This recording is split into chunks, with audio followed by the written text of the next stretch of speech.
With their multiple legs, long bodies, and twitchy feelers, centipedes aren't the prettiest bugs. Indeed, these critters can scare people so much that their first reaction is to reach for the bug spray.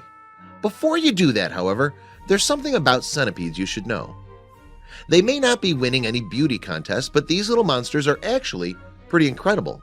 And not just because they can turn grown men and women into shrieking banshees.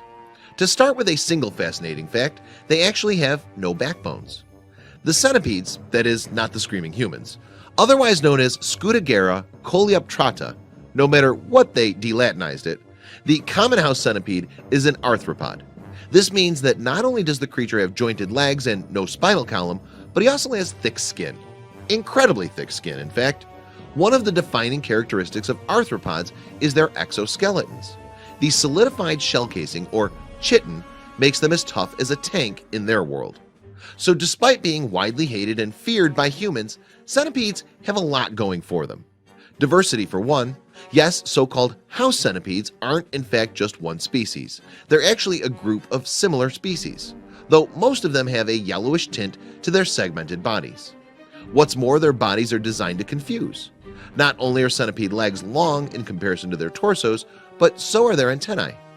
As a result, the critters may appear to be double the length that they actually are.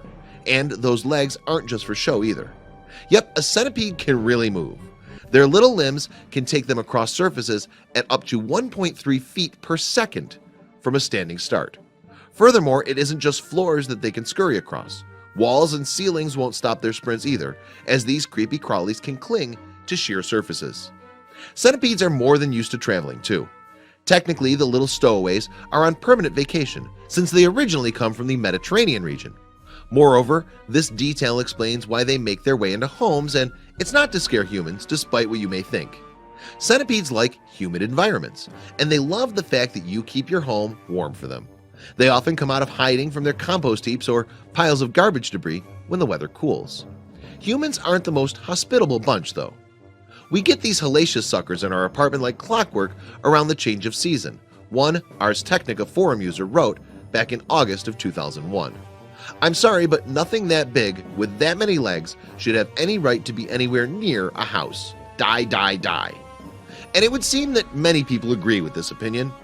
I'm so afraid of centipedes that if I see one, I will literally burst into tears, a Chicago Now blogger wrote in February of 2014. Then I start looking for a can of hairspray or bug spray, and I go to town. Actually, a lot of people with chilopodophobia, a fear of centipedes, think the arthropods will pose a threat to them. Some people even believe that the critters have a venomous bite. Yet, while it's true that centipedes have venom, house centipedes can't really hurt humans. They can sting, but only do so as a last resort, and the effect is no more severe than that of a bee sting. In fact, the creatures struggle to even pierce human skin. They'd rather run in the opposite direction, since a human is like a living mountain to them. Centipedes are smart enough to recognize danger. Yet, while humans have no need to fear centipedes, the same cannot be said for other bugs and insects. House centipedes are insectivores.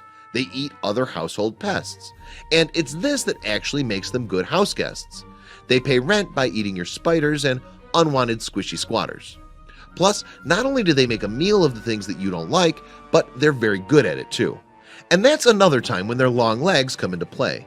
They hold their food, sometimes including several victims at once, while they deliver their venom. Incidentally, one other thing that people get wrong about house centipedes is that they don't actually bite, rather they sting. Yes, their venom is injected with forcipules, which are adapted legs found close to their mouths. They have also been observed kicking their prey with their legs. And if their table manners haven't won you over to their side yet, consider this. House centipedes are also self-conscious.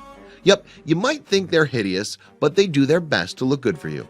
They even use their forcipules to groom their legs. That said, if you still prefer a less leggy roommate, there are several ways to discourage house centipedes from bunking with you. If you keep your house dry, for example, by using a dehumidifier, then they'll be less interested in your abode. Moving any piles of wood or leaves away from your house will also make centipedes less frequent guests. If they don't live close, they're less likely to visit. Furthermore, spicy cayenne pepper is said to be a good natural deterrent, so spreading it around your house may prove effective. While they may not be the most glamorous of lodgers then, at least house centipedes help around the house. Indeed, they're only a real problem if you have an infestation. So the next time you go to step on a centipede, think about it. It might help you out more to let it go. Please share this video with your friends below.